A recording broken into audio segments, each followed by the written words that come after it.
काम की एक बात, छुट्टी वाले दिन सुबह सुबह उठने की आदत रखनी चाहिए। सुबह का अपना मजा है।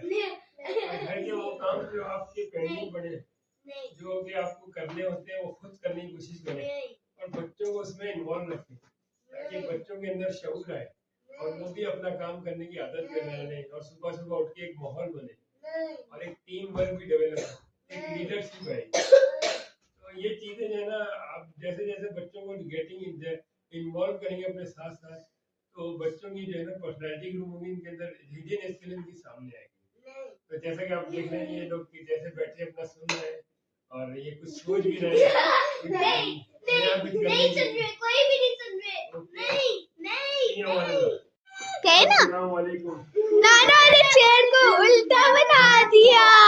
नाना ने ना चेयर को उल्टा बना दिया।